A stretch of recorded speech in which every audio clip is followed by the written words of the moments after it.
vocês dão um retorno aqui para a gente, tá bom? Boa noite, professor, doutor, né? Alexander Barroso. O doutor Alexander Barroso, ele é advogado criminalista e eleitoralista, especialista em direito eleitoral no Instituto Brasiliense de Direito Público e mestrando em direito penal pela USP, nada mais, nada menos. Seja muito bem-vindo ao nosso congresso do Unifem, Perspectivas e Oportunidades no Cenário Pós-Covid-19.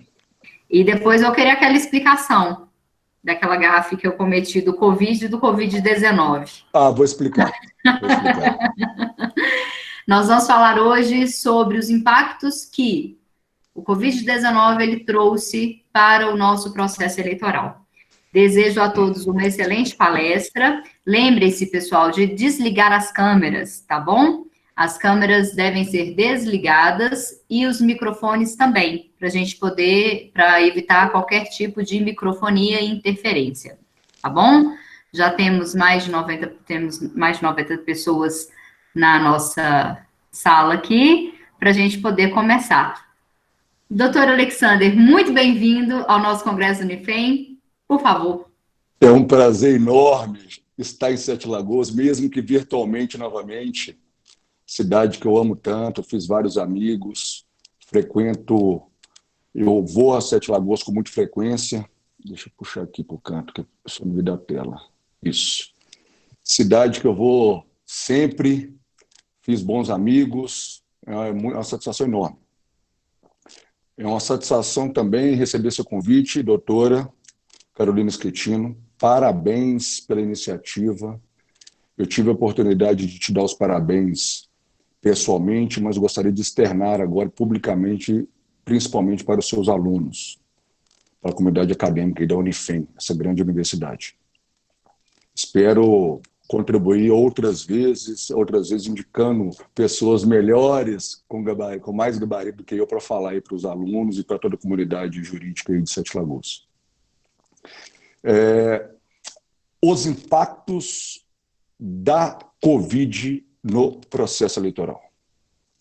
Primeiro, nós temos o nome, a gente vê algumas pessoas falando do Covid, outras da Covid, algumas falam coronavírus, novo coronavírus. É da Covid. Por que da Covid? Porque é doença coronavírus, é coronavírus disease, é a sigla inglesa. Então, o CO do corona, o VI do vírus e o D de disease, de doença.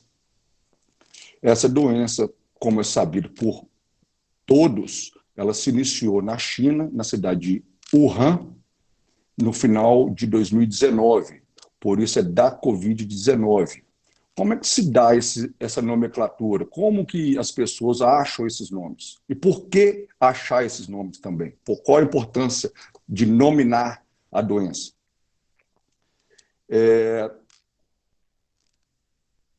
Primeira coisa, é razoável que se tenha o nome específico para que não fique generalizado o nome.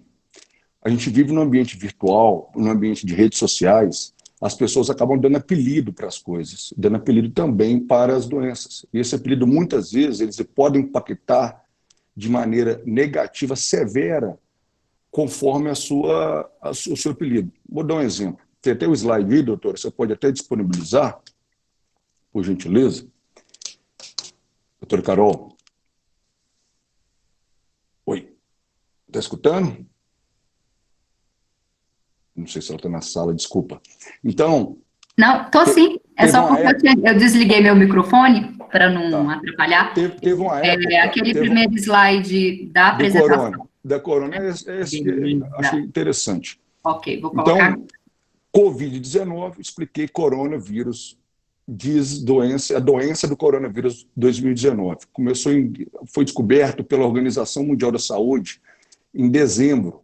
A Organização Mundial de Saúde nominou o vírus no dia 31 de dezembro. Existe uma comissão, na verdade, que escolhe os nomes das doenças.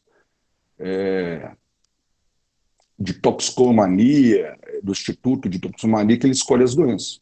O coronavírus, porque também novo coronavírus. Coronavírus já existe outros coronavírus. Na verdade, até humanos, já tem 7 coronavírus. Só para título de informação, senhores, eu não sou da área médica, mas não teria por que gravar isso, mas é importante esses dados. Até se alguém perguntar...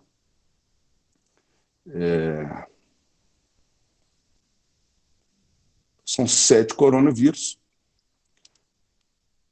O coronavírus foi conhecido nos anos de 1960, então não é uma novidade. Estão por toda parte do mundo e até então representavam os grandes problemas de saúde humana. A maior parte das gripes que a gente já teve foi oriundos do coronavírus. E aí, na época, eram 7 coronavírus humanos.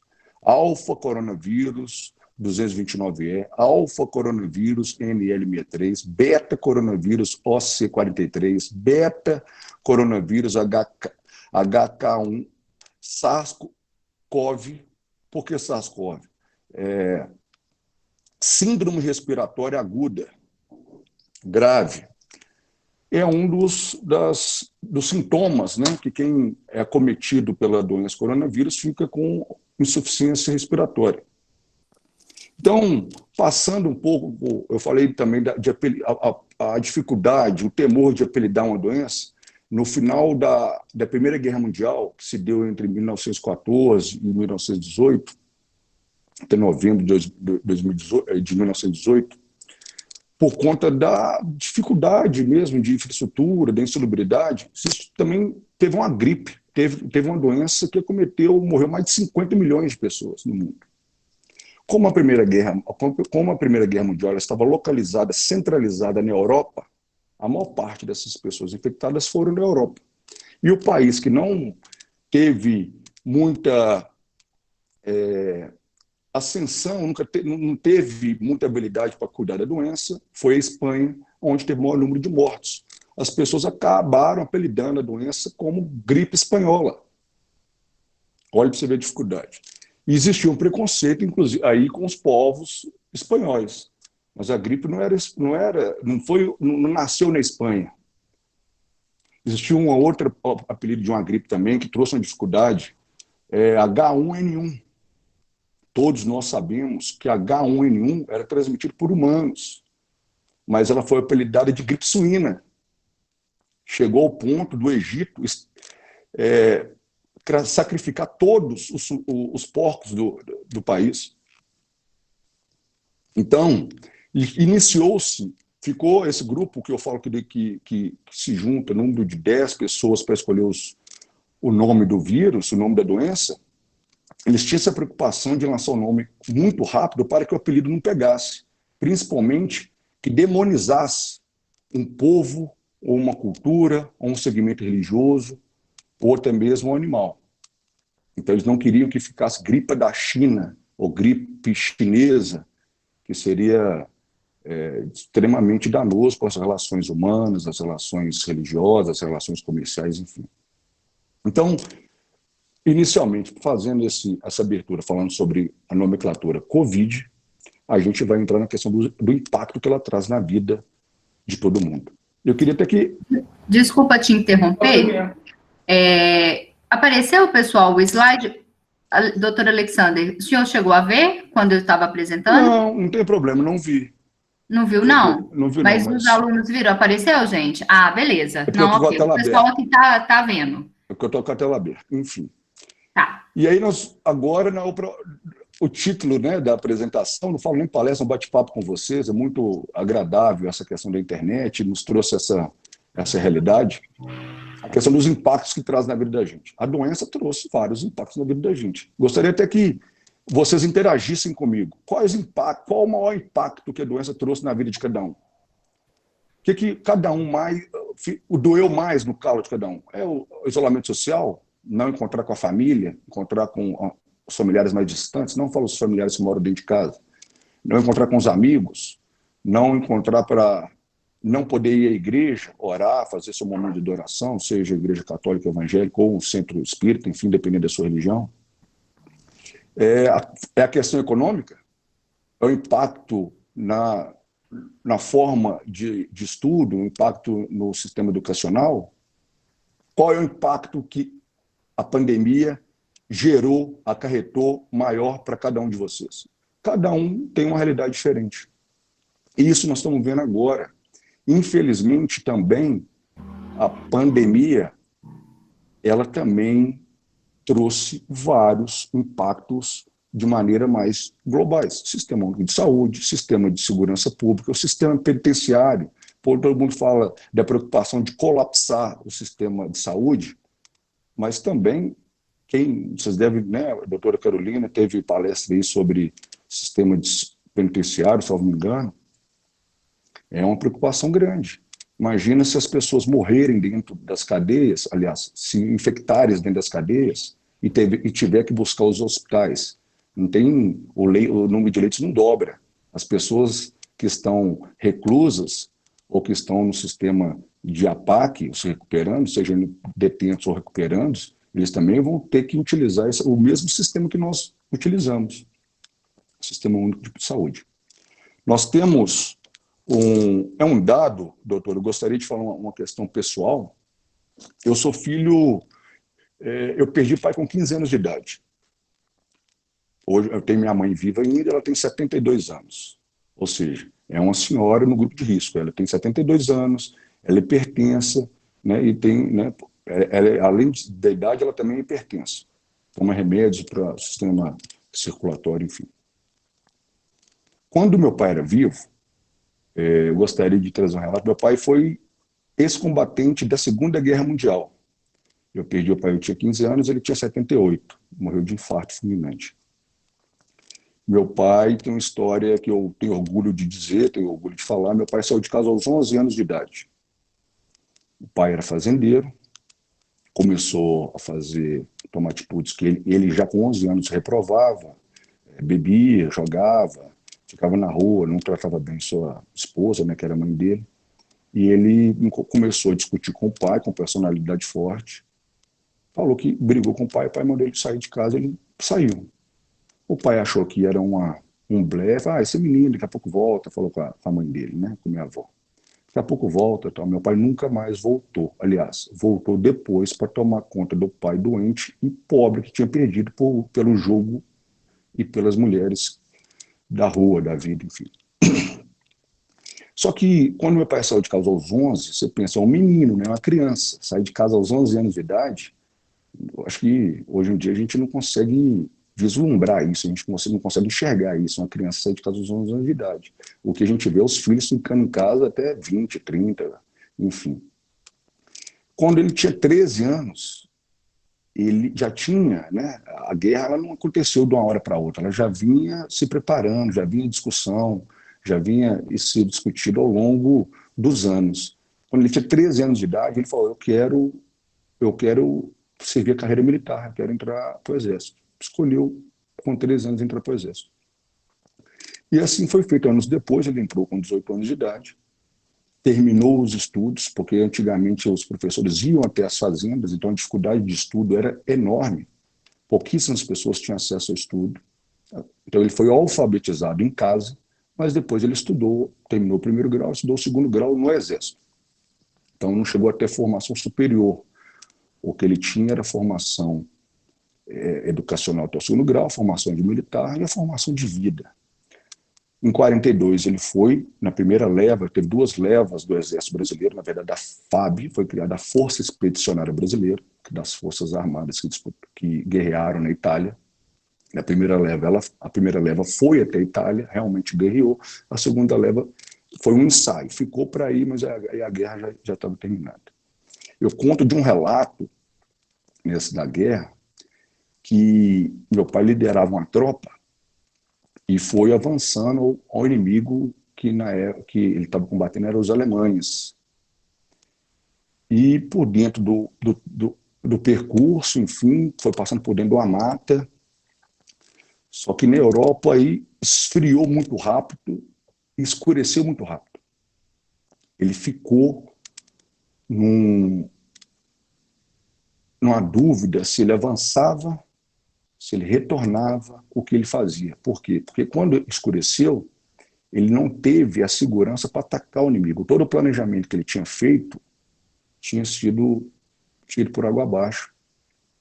Ele não tinha mais a clareza de como atacar o inimigo, como o inimigo estava posicionado, se ele tinha trocado de posição ou não. Seria um ataque realmente no escuro, além do escuro que tinha, realmente no escuro, sem previsibilidade de vitória. As chances eram mínimas. Ele reuniu seus liderados e falou que eles deveriam permanecer a noite inteira ali mesmo. Como que ia permanecer? Por que permanecer à noite? Porque, como a mata era fechada, muitos se perderiam durante a mata para voltar ao seu local de origem. E estava muito frio mesmo.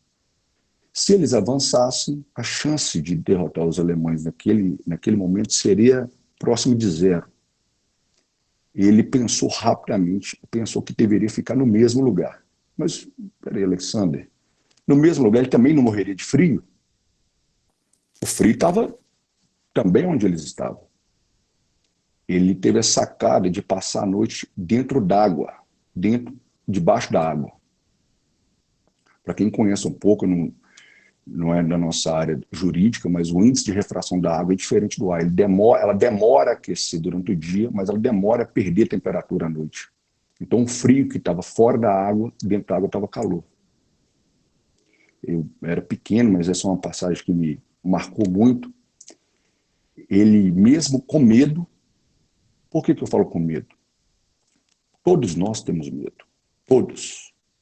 A diferença é que uns enfrentam o medo, neste momento, busca coragem vigorosamente para enfrentar o medo, outros deixam o medo tomar conta e se transformar em pânico. Como sempre me ensinou, a gente tem que ter coragem para todas as situações da vida, todas elas. Ele enfrentou o medo e resolveu dormir dentro da água. Dormir não, passar a noite dentro da água. E falou para todos os seus liderados fazer da mesma forma. Pegou um canudo, ficou dentro da água com a parte do orifício para fora e ele conseguia respirar. Alguns não respeitaram a ordem pelo pânico que se instalou dentro de cada um. Começaram a voltar, tentaram voltar pela mata fechada. E quando voltar, estavam se perdendo, gritava, fazia barulho. O que aconteceu?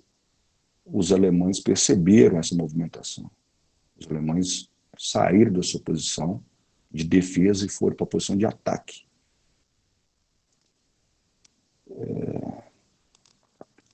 Resumo da história. Vários morreram. Morreram de fome e frio, porque ficaram na mata fechada durante muito tempo, na verdade de frio.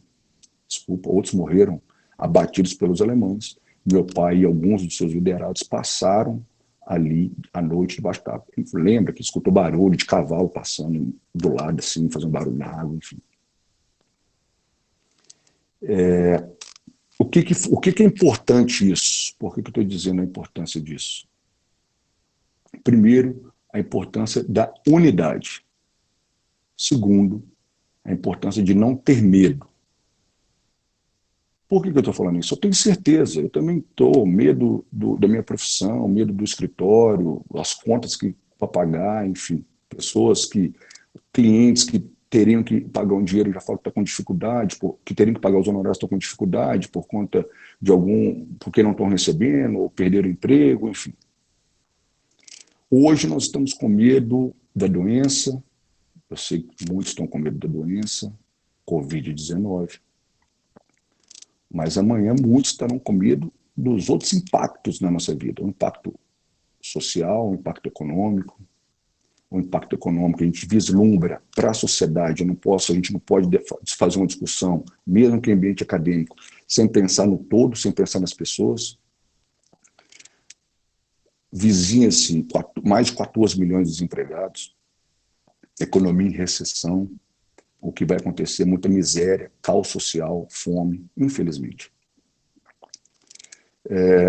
Então, hoje nós temos os impactos decorrentes de uma crise sanitária que as pessoas estão sendo impactadas, cada uma maior num ponto específico.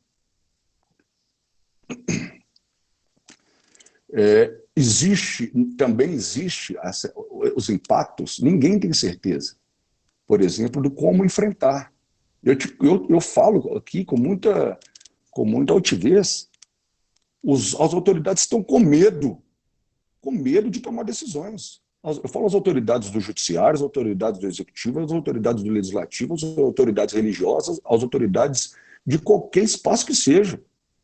Infelizmente. Por que esse medo? Quem já andou de avião aí pela primeira vez? Andou pela primeira vez e teve aquela grande turbulência. Se alguém andou de avião pela primeira vez e teve muita turbulência e fala que não ficou com medo do avião cair, é mentira. Porque é do ser humano. Então, o que a gente passa pela primeira vez nos traz medo, nos traz insegurança. Em março, eu estava indo para Israel, a convite do embaixador Yossi Shelley, que é o embaixador de Israel no Brasil.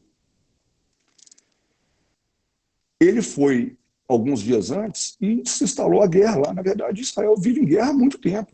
Guerra não oficial, mas com os seus vizinhos. Israel é um território, o território de Israel é um território do tamanho de Sergipe, com limite de Síria, Egito, Jordânia, vários países que os atacaram. Então, eles tiveram que aprender a não ter medo. Primeira coisa, para a sobrevivência.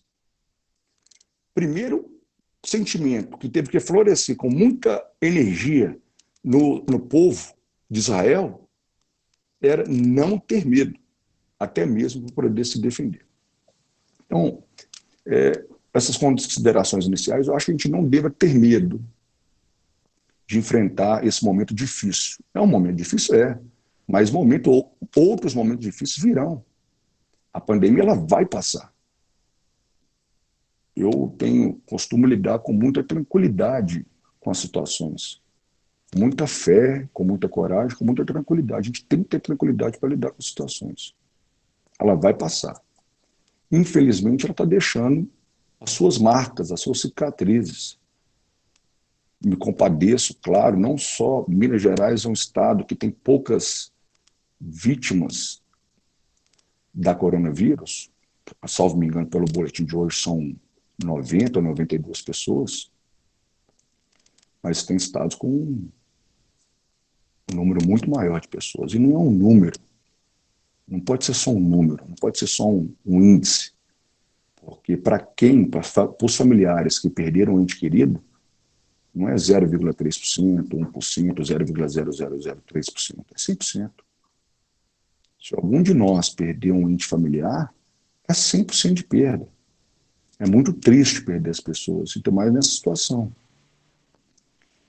Mas também, o outro problema que a gente tem que ver é muito triste também perder as pessoas que eu conheço. Eu conheço uma pessoa que suicidou, marido de uma amiga minha lá de São Paulo, suicidou porque já perdeu a empresa. Eu postei no meu Instagram, quem tiver a oportunidade de olhar, salvo me engano, o último ou penúltimo post. Claro que eu tomei o cuidado de passar um sombreado no nome da pessoa. Uma senhora, ela tem uma lavanderia perto do antigo Tribunal de Justiça aqui em Belo Horizonte, da Rua Goiás. Eu levava, desde quando já tinha o tribunal funcionando na Rua Goiás, eu levava minhas roupas, principalmente as roupas de trabalho, de terno e camisa social, eu levava para lavar e passar lá. Ela me mandou uma mensagem falando que fechou a lavanderia, infelizmente, em decorrência do isolamento social da pandemia. Então, isso vai acontecer. Várias pessoas com empresas pequenas, infelizmente, vão acabar perdendo uma vida de construção. É muito triste isso. Por que eu estou falando isso? Porque o isolamento, ele é necessário em vários lugares. Ele foi necessário inicialmente, porque ninguém tinha certeza de nada. As próprias autoridades de saúde, se ficaram duvidosas. Vão dar o exemplo do Drauzio Varela, que é conhecido por todos, né, pela exposição da mídia. Inicialmente, ele também falou, igual o presidente da República, que era uma gripezinha, em janeiro. Depois ele teve que recuar, falando que não era bem assim. Existe também as pessoas de má fé, estão usando a pandemia para instalar um caos, seja um caos político, seja um caos eleitoral, com vistas às eleições. Tem um médico também conhecido, que é o Davi Wipre. Hoje ele é o gestor do comitê de coronavírus do governo de São Paulo. ele junto com o Roberto Calil, médico também, famoso, ele conversou e falou que isso era normal. Como qualquer doença viral, ela vem e vai. Como que ela vai? Quando ela atinge um número grande de pessoas que são infectadas. Quando as autoridades nos pedem, nos solicitam, ou até mesmo nos determinam a ficar em casa, isolamento social, o que ela mais quer? Ela não é que a gente não seja contagiado pelo coronavírus. Ela não tem essa certeza. É que não nos acometemos da Covid-19 ao mesmo tempo, para achatar a curva, para que todo mundo, ao mesmo tempo, não procure o sistema de saúde. E não falo só do sistema público de saúde, do sistema também particular. Mesmo porque o sistema de saúde ele está sendo utilizado para outras enfermidades que decorrem durante o ano. Enfermidades respiratórias, cardiopatas, os acidentes de trânsito, acidentes de variados, enfim. Então, o que eles querem é que a gente não use o hospital de maneira rápida e todo mundo ao mesmo tempo. Vamos falar dos impactos? Os impactos que também nos causa, que também não é, infelizmente não foi salvo, o impacto do processo eleitoral por decorrência da pandemia. Por que eu falo do processo eleitoral? Processo eleitoral, hoje nós temos uma ordem do dia internacional, que é a doença, Covid-19. Ela é a ordem do dia não só como tema, como agente mobilizador das sociedades, e no Brasil especificamente, como alguns países, temos eleições. Estados Unidos, eleições presidenciais, no Brasil, eleições municipais. As eleições, elas estão previstas para o dia 4 de outubro. A previsão da eleição não é uma previsão aleatória, é uma previsão constitucional. Mais do que legal, é constitucional. Ela está prevista na Constituição que as eleições terão que se dar no primeiro domingo de outubro. Nas cidades onde houver mais de 200 mil eleitores, que, salvo me engano, não é o caso de Sete Lagoas. Sete Lagoas tem mais de 200 mil habitantes, população mais de 200 mil pessoas, mas não tem ainda 200 mil eleitores. As cidades que vão ter mais de 200 mil eleitores, Minas Gerais, salvo me engano, Belo Horizonte, Contagem, Betim, Uberlândia, Uberaba, Montes Claros, Juiz de Fora, são poucas. Tem o segundo turno. Se o candidato não atingir 50% mais um dos votos válidos, os votos válidos a gente decota os votos brancos e nulos, teremos segundo turno. Pois bem, vamos entrar nessa discussão. Alexander, qual é a chance? Na verdade, eu faço uma pergunta a vocês, que poderia também se interagir no chat. Quem é que acredita que teremos eleições no dia 4 de outubro? Primeira pergunta. Quem acredita que as eleições serão adiadas e acontecerão ainda em 2020? Quem acredita que terá eleições unificadas em 2022? Ou até mesmo eleições adiadas a posteriori de 2020? Então, vamos lá. Essa é uma resposta que eu queria ter agora que ninguém tem, porque eu já participei de alguns bate-papos, inclusive com autoridades bem envolvidas, né, como o vice-presidente do TSE, o ministro Luiz Roberto Barroso, que assume a presidência no dia 25 de maio. E nessa mesma bate-papo, por último, estava o senador por Minas Gerais, Antônio Anastasia, que é o primeiro vice-presidente do Senado Federal. Por que eu estou falando isso? Porque eu converso com todas essas autoridades, porque a doutora Carol tem ciência disso, eu estou organizando o maior congresso de direito eleitoral do país. Ia acontecer no dia 22 e 24 de abril, no Minas Centro, só o auditório Topaz, 1.715 lugares. Infelizmente veio a pandemia e também impactou na minha vida. Impactou não só na minha vida, porque esse congresso não é por ganho financeiro, enfim. É porque vejo a importância do processo democrático, a importância do crescimento, das discussões pela população, da democracia, do direito ao voto, das eleições, enfim. Por isso eu tive o interesse de me adentrar mais, aprofundar mais nos estudos da política, do direito eleitoral e do processo eleitoral. Então, isso me impactou. Minas Gerais nunca teve um congresso dessa envergadura. Impactou não só outras relações da vida, mas impactou sensivelmente num projeto que eu estava há algum tempo organizando, desde o final do ano passado. Mesmo porque convergir a agenda dessas autoridades é muito difícil. É um trabalho danado. Quem faz congresso, quem organiza seminários, congressos, sabe a dificuldade, às vezes, de confirmar a presença. Essas autoridades todas têm muitas atribuições, sejam elas acadêmicas, sejam elas no STF. Por exemplo, 5 ministros do STF estavam confirmados, 2 ex-ministros da Justiça, José Eduardo Cardoso da Porto Jardim, possivelmente o atual ministro da Justiça, na época era o AGU, o André Mendonça, 3 ex-ministros do TSE, Joelson Dias, Henrique Neves e Admar Gonzaga, os ministros do TSE, o Procurador-Geral da República, o Vice-Procurador-Geral da República, Augusto Aras, Humberto Jacques, grandes advogados, todos nacionais, advogado do Ciro Gomes, advogado do João Moedo do Novo, advogado do PT do Lula, advogado do PROS Nacional, advogado do Podemos Nacional, advogado do PP Nacional, o senador Davi Alcolumbre, o primeiro vice-presidente da Câmara dos Deputados, Marcos Pereira, o Aguinaldo Ribeiro, que é o líder da maioria no PP, ou seja, um debate ia ser muito robusto, qualificado, com colunistas do Valor Econômico, cientista político, Jair Gomes, cientista Bruno Carrasa, cientista político e colunista do Valor Econômico, enfim, vários advogados, várias autoridades do Ministério Público, do Judiciário, cientistas políticos e políticos. E eu acredito que ia ser um enriquecedor para Minas Gerais, que nunca teve.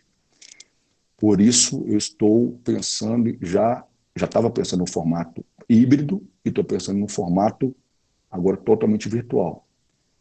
O congresso estava programado, eu fiz um remanejamento da data, adiamos para o dia 15 a 17 de julho, com a data reserva para agosto, segunda semana de agosto, para 19 de agosto e dia 21. Só que é o seguinte, por que essa data? Na concepção de organização, a gente tem que organizar, infelizmente. Eu não poderia organizar a partir das decisões. As decisões, a partir do momento que vocês fizeram as suas opiniões, as eleições se darão na data programada, ou na adiada, ou nas unificações. Essa é uma resposta que não teremos agora. Não sou eu que vou dar essa resposta, nem vocês. Desculpa frustrá-los, não é vocês. Nós temos a opinião, podemos uma sugestão. Isso faz parte, a gente está aqui para a gente debater, discutir o que acha que ele pode ser feito, o que vai acontecer. Por quê?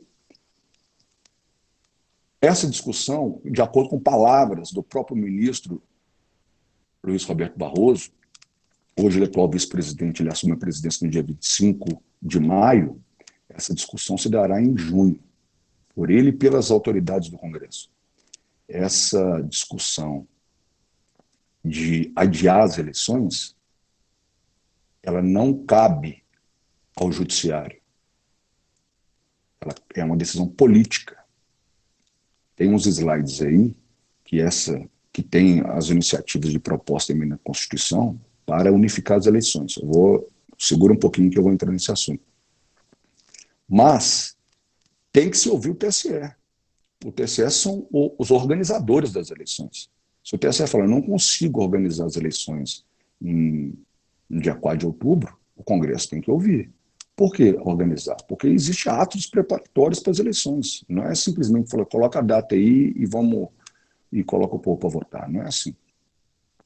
Até peço licença aqui, não sou servidor do Tribunal Regional Eleitoral do TSE, tenho conhecimentos básicos, mas alguns conhecimentos eu posso compartilhar. Por exemplo, a título de informação, nós temos 2 milhões de mesários no Brasil. 2 milhões de mesários, não é pouco.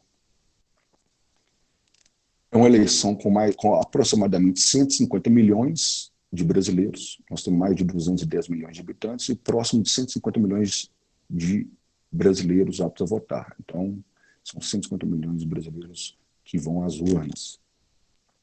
3 mil juízes, 2 mil mesários. Os mesários, eles têm que ser treinados, mesmo que já for. Você deve conhecer algum mesário, ou alguém é mesário ou conhece algum mesário. Toda eleição ele é chamado para ser mesário.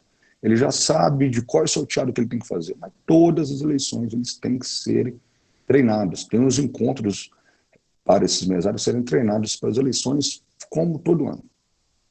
Então, alguns desses treinamentos e desses atos preparatórios da campanha, que normalmente são 3 encontros, não foi realizado. Março, por exemplo, não teve encontro, nem para capacitar, nem para treinar mesário, muito menos para auditar e para ver o funcionamento das urnas. As urnas têm que ser analisadas, avaliadas, para saber se está em perfeito estado de uso. O Tribunal Superior Eleitoral, ele comprou, ser público, no valor de 800 milhões, 100 mil urnas novas para serem utilizadas nas eleições municipais de 2020. Essas urnas, elas, fazendo aqui uma metáfora, elas sequer foram tiradas da caixa. E não vão ser tiradas da caixa. Isso é informação do próprio vice-presidente do TSE e dos diretores funcionários. Elas não vão ser utilizadas, porque elas precisam ser avaliadas, precisam ser analisadas, precisam ter os tetos testadas, e como não vai dar tempo, elas não vão ser utilizadas. Pois é, aí você fala que não vai ter, então eles não vão conseguir fazer isso, não, eles vão ter que fazer os prazos mais rápidos. Um prazo de encontro que era março, outro maio, outro junho, eles vão ter que fazer com um intervalo de tempo menor. A ministra do presidente do TSE, a ministra Rosa Weber, ela deu uma declaração na Folha de São Paulo, salvo me engano, segunda-feira, as urnas eletrônicas, isso mesmo. Ela deu uma declaração segunda-feira que, para o TSE consegue organizar as eleições de 2020. Ela já deu esse posicionamento. E já vai começar a fazer o que pode ser feito de maneira remota. Capacitar os mesários, o que pode ser feito de maneira remota, já estão começando a fazer. Pois bem, e aí? Vai ter as eleições no dia 4 de outubro? Essa decisão, as autoridades, tanto do Judiciário quanto do Congresso, elas vão ser analisadas, avaliadas em junho. O ministro Luiz Roberto Barroso assume a presidência do TSE dia 25 de maio.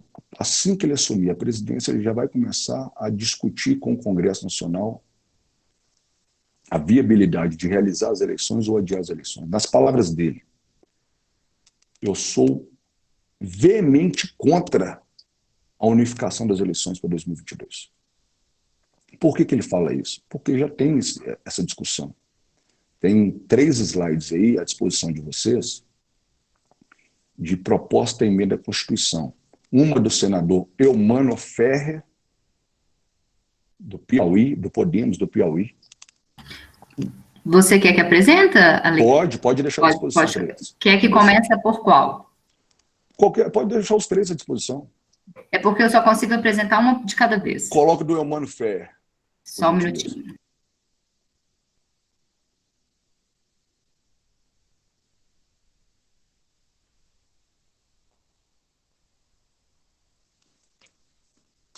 No que estiver disponível, você me avisa, por gentileza. Eu estou sem o acesso.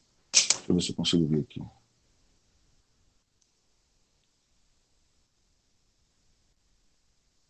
Enfim, eu estou sem acesso aqui. Deixa eu ver se eu consigo acessar do computador.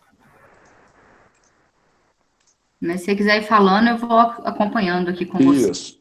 É o seguinte. Vi aqui no computador. Vocês estão escutando? Sim. Mas está dando eco, não? Desculpa se estiver dando eco. Mas, enfim. Fala de novo aí. Eu acho que vai dar. Tá, eu vou falando. A emenda à Constituição, o senador Eumano Ferrer, ele quer mudar os atos transitórios, as disposições transitórias constitucionais.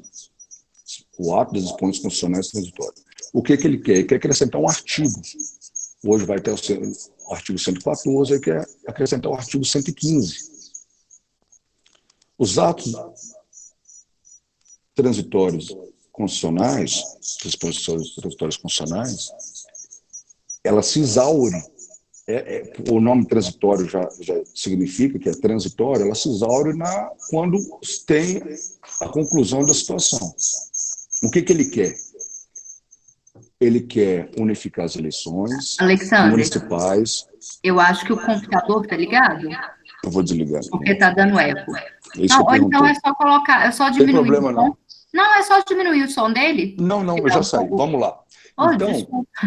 nada, imagina, porque eu Vamos acho lá. que isso não Tá vai, aqui não vai tá acrescentar aparecendo aí discussões. o artigo 115 da emenda. Pois é, eu não estou lendo. Eu até peço desculpas aí que eu não estou lendo, eu só estou vendo meu rosto aqui. Sem Então é o problema. seguinte, ele quer unificar as eleições e tem que ser, na verdade, essa mudança das eleições ela tem que se dar por emenda constitucional.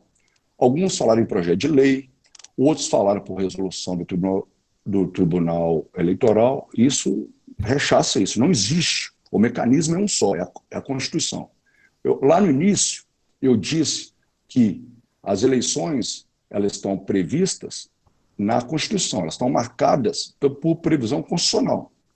Por exemplo, a eleição municipal, no artigo 29, inciso 2 e 3, você tem-se lá, as eleições se darão no primeiro domingo de outubro. Existe também a previsão constitucional da posse dos mandatários municipais, que será no primeiro dia de janeiro após as eleições, o término do mandato das eleições. Existe previsão constitucional da duração do mandato, que são 4 anos. Existe previsão constitucional da vedação de mandatos maiores do que 4 anos e só permitirão uma reeleição. O que se discute hoje no Congresso Nacional? Qual que é o meu posicionamento de vários juristas em relação a isso? O coronavírus, a Covid-19, ela trouxe impactos na vida das pessoas, o impacto maior é o impacto sanitário. E muitos agentes políticos têm aproveitado para fazer discussão política.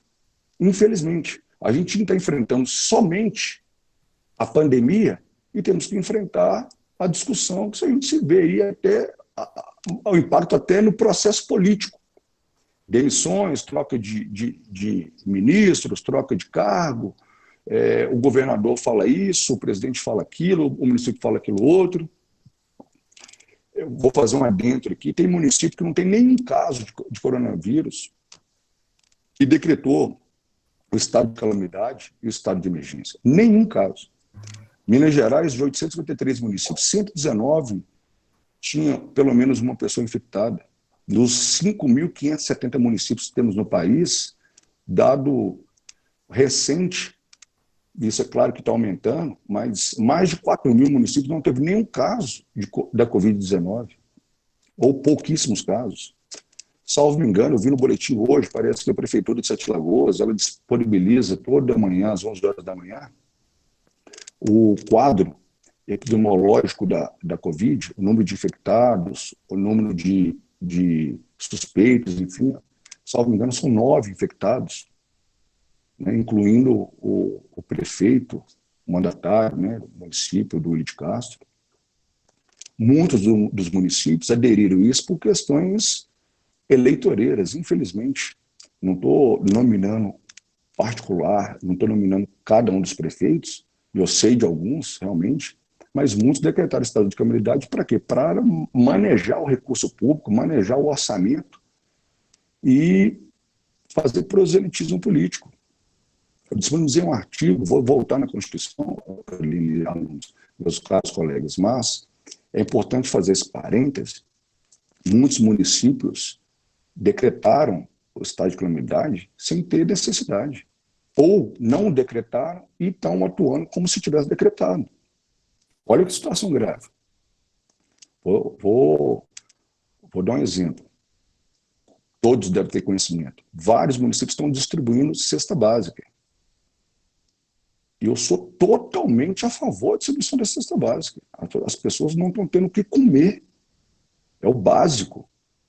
Nessa hora, temos que ter compaixão e os políticos têm que ter responsabilidade de responder essa pleito das pessoas que não têm o mínimo para subsistência. Mas eu já recebi alguns vídeos depois desse artigo, que foi publicado até em jornais do Estadão de São Paulo, Estado de São Paulo, enfim, de pessoas de Goiás, de outros estados, que, por exemplo, a primeira-dama estava distribuindo cesta básica na garagem da casa dela, anotando o nome de cada pessoa que estava pegando. Não pode ter. O princípio da administração pública é impessoalidade, não pode ter essa pessoalidade. E, na verdade, isso recai em algumas práticas vedadas pela legislação. Essa distribuição de bens, de valores, enfim, ela já é vedada desde o dia 1º de janeiro. O que é importante nesse processo eleitoral? Eu estou indo dentro do parênteses. O marco das eleições do dia 4 de outubro, ela traz outras consequências no calendário eleitoral. No dia 1º, essa distribuição ela não pode ser dada, exceto essa salvaguarda de estado de calamidade, estado de emergência. Sabedores disso, muitos decretaram estado de calamidade, estado de emergência, mesmo sem a necessidade de emergência, nem estado de calamidade para fazer essas distribuições. Então, o decreto do poder público municipal, executivo, né, do executivo municipal, ele tem que ser avaliado pelo legislativo. É importante o decreto justamente para o legislativo acompanhar e exercer sua função constitucional, a função de fiscalizar o executivo. Não é só, ele só não tem só a função de legislar, tem a função importantíssima também de fiscalizar. E vou mais, a função de fiscalizar esses atos não é só do legislativo, bem como do Ministério Público, importantíssimo também que a sociedade acompanhe essas práticas. A sociedade hoje ela não compactua, cada vez mais, não compactua com essas práticas de políticos antigos. E vou dar um exemplo da capital, o prefeito da capital, né, o Calil, ele decretou estado de calamidade e distribuiu cesta básica para todos os alunos, para todas as famílias que tinham alunos na rede pública municipal de educação. Depois, para os aglomerados, enfim, as pessoas necessitam, mas não pode ser com pessoalidade, ou quem entregar não pode dar a menor conotação de ganho eleitoral, porque senão incorre em práticas vedadas, condutas vedadas. Artigo 73 da Lei 9.504, de 97, que é a Lei das Eleições, prevê as condutas vedadas em período eleitoral. Ela pode, no artigo 73, e também pode ser impedido o seu registro, seu diploma, até cassação do seu mandato. Então, é importante a gente analisar isso. Importante analisar também, trazer outro exemplo para os senhores e as senhoras. Existe município fazendo esse ato de compaixão, esse ato de solidariedade, distribuindo cesta básica, enfim, mas não decretou estado de calamidade. Não decretou estado de emergência. O governo do estado decretou e ele distribuiu os bens, distribuiu cesta básica, distribuiu leite, enfim. Mas sem decretar. Então, ao meu ver, está totalmente desguardado, está incorrendo em práticas vedadas e vai ser futuramente penalizado com impossibilidade de registro de candidatura, diplomação, a própria perda do mandato. No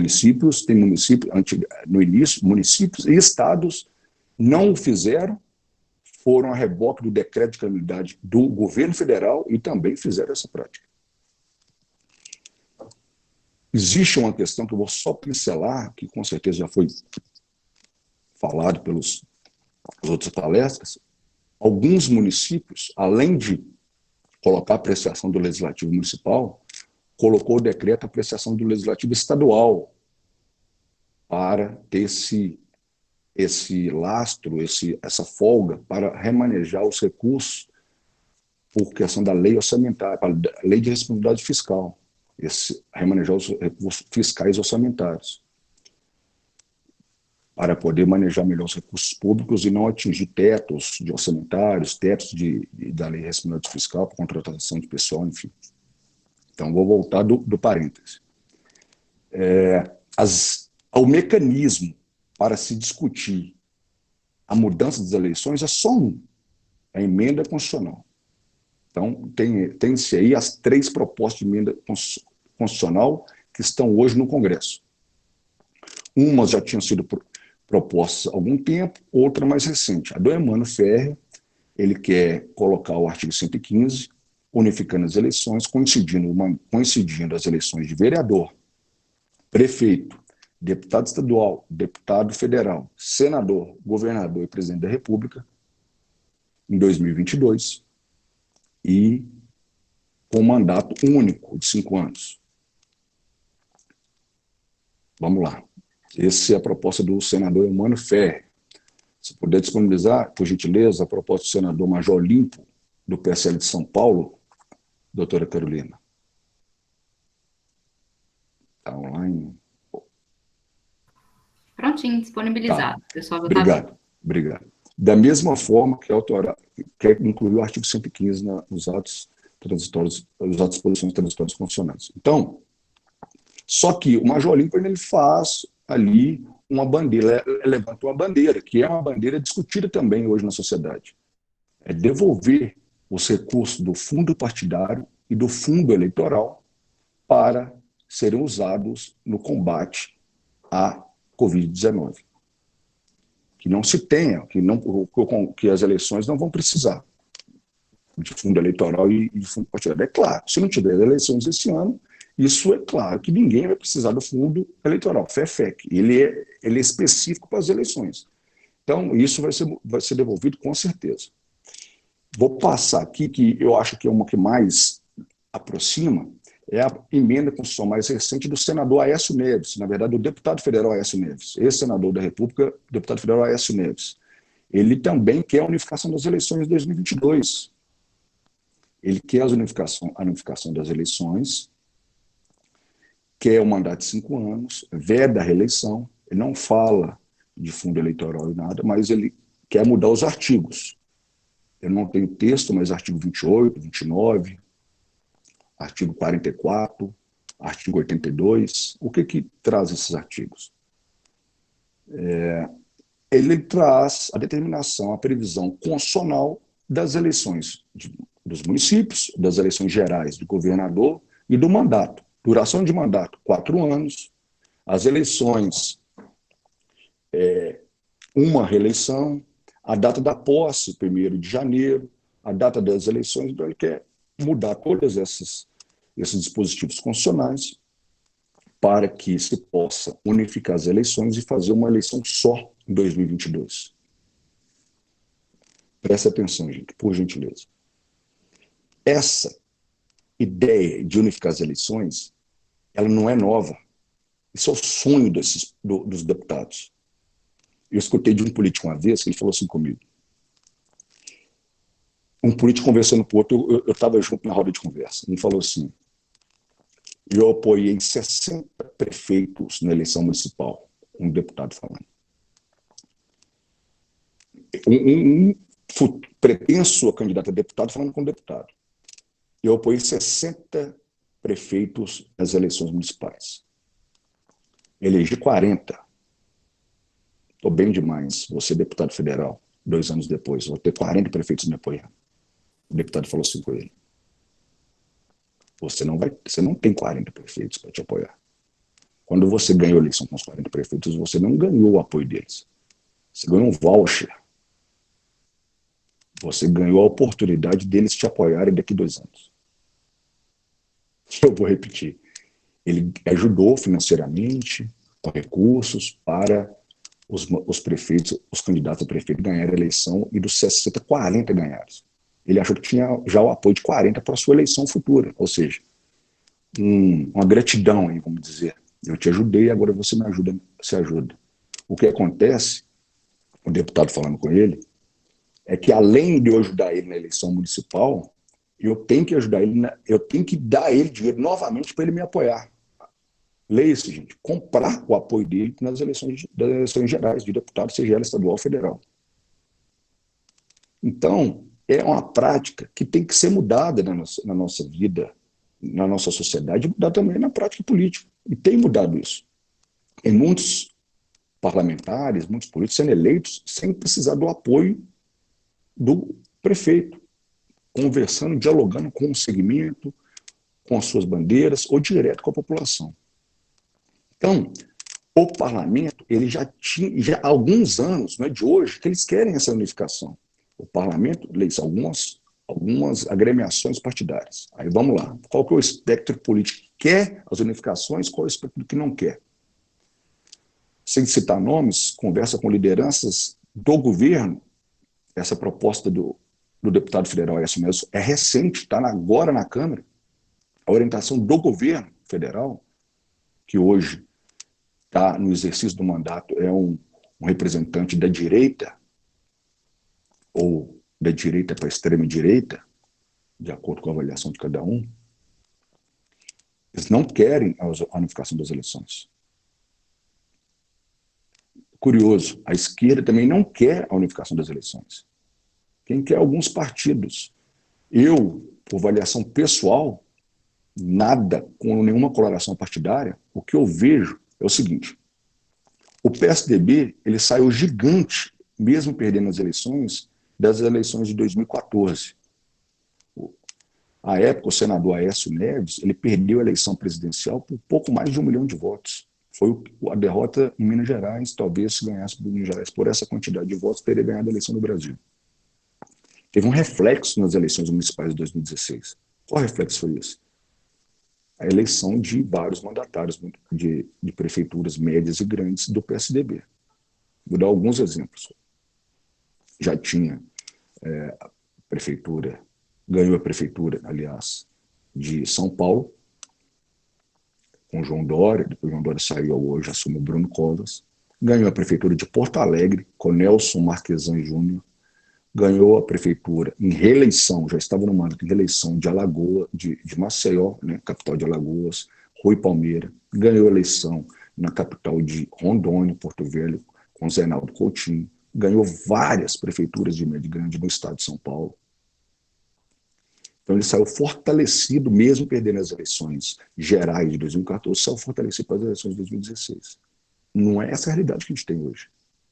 Depois das investigações envolvendo lideranças do partido, não só do senador Aécio, mas várias outras lideranças, Marconi Perillo, em Goiás, Beto Richa, no Paraná, enfim, várias lideranças nacionais do partido sofreram desgaste por conta de investigações, enfim, que foram noticiadas pela mídia. Isso trouxe um desgaste, uma mácula para o partido. Tanto que o partido em Minas Gerais era o maior partido de Minas Gerais, hoje já não é o maior. Recentemente, o maior expoente de Minas Gerais se permaneceu do partido, o senador Anastasia, migrou para o PSD. Minas Gerais, o PSDB tem uma cidade média grande, que é Juiz de Fora, com chances pequenas de reeleição. Então, eles perceberam que os seus mandatários têm chance pequena de reeleição. Então, é vantajoso não ter eleição em 2020, que se prorrogue essa eleição para 2022, para dar fôlego político, qual que é a estratégia política, eu não sei, também não fiz essa avaliação, não parei para pensar. Mas alguns partidos que não têm essa força hoje com o diálogo de um segmento da sociedade não querem ter as eleições. Não é segredo para ninguém, o PT governou o país durante quase 16 anos. O Partido dos Trabalhadores ele tem uma militância muito grande. Eu falo que qualquer eleição presidencial, o PT tem no mínimo 20% do eleitorado no primeiro turno. Então, nós vimos em 2018 o Lula preso, o maior líder do partido, conseguiu colocar o seu candidato no segundo turno. Ele era o candidato, já estava enquadrado, né, pela lei da ficha limpa, que colocava ele inelegível, condenação de segundo grau. Eu já sabia que não podia ser candidato, mas ele colocou a candidatura até que o TSE falou: você está fazendo um estelionato eleitoral, falando que é candidato na eleição, sabendo que não vai ser candidato. Por quê? Porque ele arregimentava a sua militância, arregimentava o espectro da esquerda, e aí ele transferiu para o candidato Fernando Haddad. De 2 semanas ele já passou Ciro Gomes, passou todos os outros candidatos, já estavam se posicionando para disputar o segundo turno. No segundo turno, ele continuou com muita força. Enfim, essa foi uma eleição disputada da militância que o Lula construiu e da militância anti-PT. Sem coloração partidária, nós estamos em um ambiente acadêmico, é muito tranquilo conversar sobre isso. Uma eleição foi a eleição dos favoráveis do PT e dos antipetistas, que o Bolsonaro conseguiu encarnar isso com o bolsonarismo. Então, o Bolsonaro hoje ele não tem partido. Também é de conhecimento de quase todo mundo. Ele não tem partido. Ele foi eleito pelo PSL, presidente Luciano Bivar. O PSL tinha um deputado federal, e o deputado federal, a bancada federal, ela tem implicações no sistema, no processo eleitoral. Quais são as implicações? Tempo de televisão, o dinheiro que tem à disposição para gastar nas eleições, decorrente do fundo partidário, do fundo de eleitoral de campanha, o FEFEC. Então, essas verbas, elas se dão com um percentual, 35% dividido entre todos os partidos, 45% pelo tamanho de bancada, 5% de senador, enfim, mais ou menos 2% de senador, mas o grosso é o tamanho da bancada. Hoje, quem tem mais dinheiro para disputar a eleição é o PSL e o PT. Então, gente, eu vejo a unificação das eleições de péssima ideia. Eu acho, a minha opinião pessoal aqui, é uma proposta, é uma ideia antidemocrática. Não tem mais sagrado do que o exercício do voto. Se a gente estudar a história, mesmo na monarquia, quando as primeiras eleições para cá, a conquista do voto ela se deu com muita luta, com muito suor.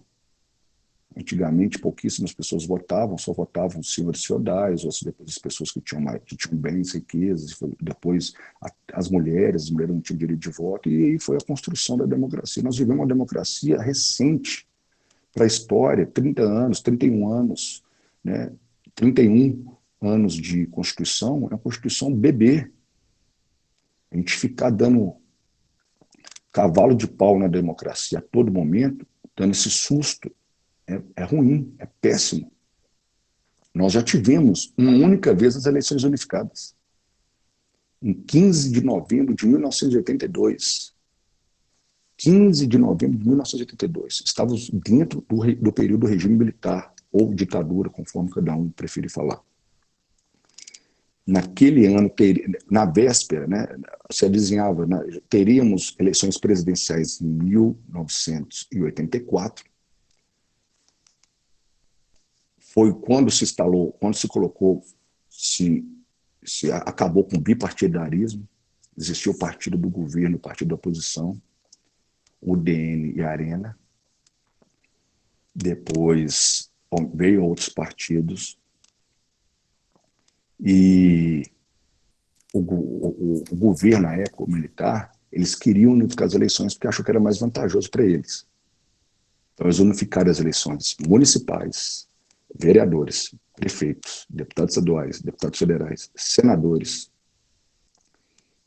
e sufragaram pela primeira vez os governadores. Antigamente, os governadores não eram votados, eram governadores biônicos. Pela primeira vez, pelo sufrágio universal, o cidadão teve direito de escolher seus governadores. Preste atenção, o presidente da República não entrou nessa salada, porque teria eleição em 1984. Não deu certo. Mesmo o governo querendo se aproveitar disso, não deu certo. E o que ficou muito marcado para quem participou, eu nasci em 83, então não era nem projeto de pessoa, de cidadão, enfim. Mas os pais, você pode lembrar, a discussão local ela é completamente dissociada da discussão nacional. Você imagina, tem as eleições aí em Sete Lagoas. O que nós vamos discutir em Sete Lagoas? A saúde pública da cidade, a coleta de lixo, se está sendo bem feita ou mal feita, as questões dos bairros, um asfalto da rua, uma água encanada. saneamento básico, ou um esgoto que passa na porta que o mandatário não resolveu. Tem várias as questões locais que são discutidas aí. As questões locais são discutidas em Sete Lagoas, que não são as mesmas de Papagaio, não são as mesmas de Baldinho, estou falando aí na região mesmo, de Felixlândia, não são as mesmas. As demandas locais, elas têm sua peculiaridade. Se unificar as eleições municipais com as eleições gerais, estejam certos. As discussões municipais, elas vão ser mitigadas ou anuladas. Ninguém vai discutir a questão local. Na eleição presidencial, quase não discutia as questões dos governadores, por conta da polarização política que se instalou, do lulopetismo e do bolsonarismo. Então, todos devem recordar, nas eleições, você não podia nem falar de alguma coisa no grupo de WhatsApp, de grupo de família, parente brigava um com o outro, enfim, por tanto que estava acalorado uma discussão nacional. A discussão estadual estava totalmente esvaizada. Então, imagina a questão local. Então, ao meu ver, modestamente falando, as unificações das eleições é péssimo para a democracia. Péssimo para o exercício do voto, que é um princípio fundamental na Constituição, garantia fundamental. A periodicidade do voto é garantia. Hoje, a questão de mudar as eleições, enfim, a gente tem um conflito, né, de normas e princípios da democracia e da saúde pública. Então, o que é mais prudente, ao meu ver, é atender à saúde pública, a saúde sempre em primeiro lugar, mas que se possa fazer o exercício da democracia, que se possa realizar as eleições, que as pessoas possam votar com o adiamento mínimo possível. E isso é uma fala que eu tenho, pessoal, é uma fala minha, é uma fala de alguns colegas juristas, é uma fala do próprio ministro Luiz Roberto Barroso, é uma corrente majoritária hoje no meio jurídico, no meio acadêmico eleitoral. O meio político é maioria. Mantém-se as eleições, se não tiver condições, se adia para o prazo mínimo possível. É claro que algumas forças políticas querem unificar as eleições para 2022. Como que se dará isso? Eu falei, por emenda constitucional, é o mecanismo adequado, tem que se mudar os artigos constitucionais, eu te falei que as marcadas estão nos dispositivos constitucionais, ela se dá ouvindo o TSE, as questões técnicas de organização e disciplina, é o poder, né, o órgão do Poder Judiciário que organiza as eleições, tem que falar que tem condições de fazer ou não. Mas, antes de tudo isso, essa decisão ela tem que ser alicerçada pelas autoridades de saúde. Ninguém vai tomar essa decisão sem ouvir o Ministério da Saúde, a Associação Nacional, Associação Médica, ou Associação dos Epidemiologistas, Infectologistas, enfim. Então, essa discussão vai se dar em junho, se adia ou não adia as eleições. Deixo uma outra questão, que é, quando todas as vezes que uma nação, uma sociedade, não teve o rodízio democrático, que é basilar na democracia, em qualquer espaço que seja ele na direção da faculdade, seja ele na direção do prédio, síndico de prédio, seja ele numa entidade de classe, quando se perpetua um grupo por um longo tempo, ela corrói a instituição. Ela é repugnante o que ocasiona para o seu representado. Você pode dar exemplos de outros países, ou pode dar exemplos de estados. Eu conheço, por exemplo, o estado do Maranhão, onde o grupo do Sarney, o sarneysismo, o José Sarney, ex-presidente da República, tomou posse com a morte de Tancredo Neves de 85, eleição indireta. Ele dominou o Maranhão durante muito tempo. Só quem conhece o Maranhão sabe a pobreza que o Maranhão virou. É um estado lindo, belezas naturais, com recursos naturais também. ficou pobre por conta do coronelismo. O coronelismo, ele acaba com qualquer espaço de representação, seja ela em poder, de algum dos poderes constituídos, enfim. Imagina, hoje eu estou na casa da minha mãe, minha mãe mora em prédio. Se o síndico ficar aqui durante muito tempo, é por desgaste mesmo, de não renovar as ideias. Tem que ter, isso faz parte da democracia. O rodízio, a renovação, a alternância de poder. Na mudança da Constituição, é importante frisar que existe uma trava na mudança do processo, da legislação eleitoral no ano da eleição, que é o artigo 16 da Constituição, que atende pelo princípio da anualidade. Ou seja, só pode mudar a legislação eleitoral um ano antes das eleições, para não ter mudanças casuísticas que interessam um grupo só. Mas e aí, Alessandro, como é que faz? Como é que nós vamos fazer, então? Se tem um artigo da Constituição que fala que não pode mudar a regra constitucional durante a eleição, como é que se muda? O Supremo ele já adequou isso em outras vezes. Outras vezes ele já fez essa adequação de... Eu vou pedir licença aqui para ler um ADI. Ele já fez essa adequação antes. Quer ver?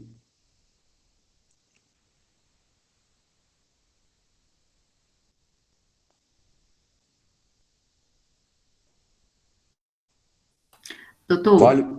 só Pode falar. lembrando que já tem algumas perguntas aqui, tá? Tá, eu vou terminar aqui.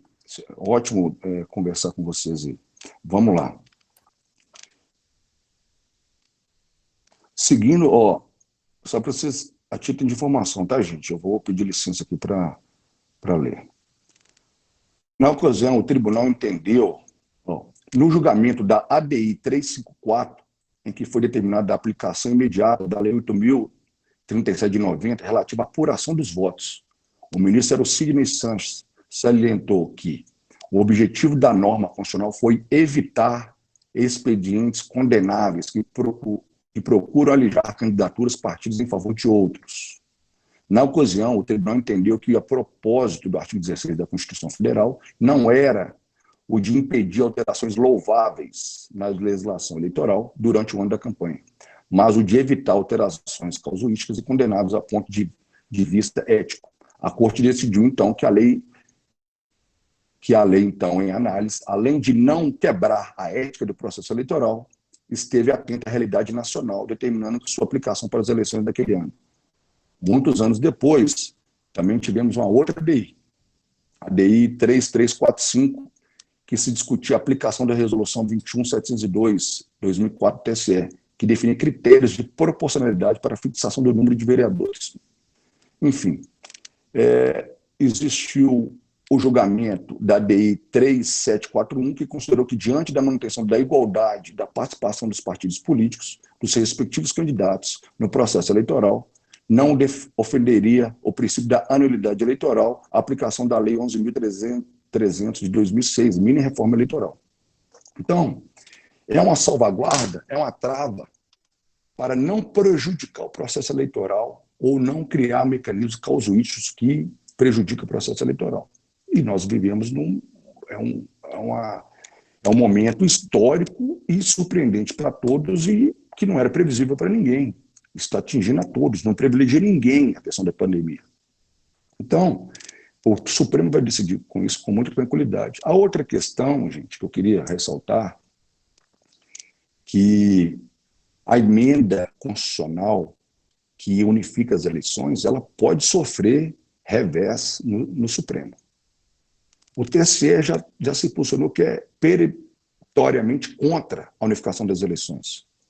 Existem 2 ministros do TSE que são ministros do Supremo, o presidente e o vice, sempre. A composição são de 7 ministros, 2 ministros do Supremo, 2 juristas, na verdade, 3 ministros do Supremo, 2 juristas, advogados na investidura de julgadores, 2 ministros do STJ. No TSE, os UTRS são diferentes, são 2 desembargadores do TJ, 1 juiz federal, 2 juízes estaduais e 2 advogados, 2 juristas. Então, se temos 3 juízes, 3 ministros no TSE que são do Supremo, isso pode ser levado constitucionalmente para o Supremo. O TSE inteiro é contra a unificação das eleições. É possível que o STF, com seu ativismo, né, judicial, que eles estão falando que estão interferindo nas questões políticas, pode barrar isso. Falar que o prefeito, quando ele foi eleito, ele não foi eleito para 6 anos, ele foi eleito para 4, por previsão democrática. Então, nenhum prefeito, quando ele disputou a eleição, ele disputou a eleição pensando em ter um mandato de 6 anos. Então, essa questão também, o próprio parlamento já tem consciência disso, eles já estão pensando o seguinte: nós vamos aprovar uma emenda constitucional, se tiver que adiar as eleições, que seja o mais tranquilo possível para esse momento, mas com prazo mínimo que seja colocado em prática. Você imagina aprovar uma emenda constitucional que ela vai ser judicializada ainda nessa situação que nós vivemos? Eu agradeço aí. Vamos às perguntas. Obrigada. Temos algumas colocações. Primeiro, muito obrigada pela explanação. Aprendemos aqui muito sobre... É porque, às vezes, as pessoas elas acham que é simplesmente uma mera decisão, né, de transferir as eleições ou não para uma nova data. Não, isso tem muita implicação. Tem implicação jurídica, social, econômica. Então, não é uma questão simples, né? E quando você perguntou sobre se adiariam ou não as eleições, alguns aqui falaram que sim, outros que não, inclusive a Samara, ela perguntou aqui se dia 30 de julho seria um marco, uma data para se definir se há ou não eleição. Você tem alguma coisa a ver com 30 de julho? Em julho, nós temos no calendário eleitoral o início das convenções partidárias, no dia 20 de julho a 5 de agosto, Samara. Então, essa decisão ela tem que se dar em junho, mesmo porque se discute a possibilidade das convenções partidárias se realizarem de forma remota.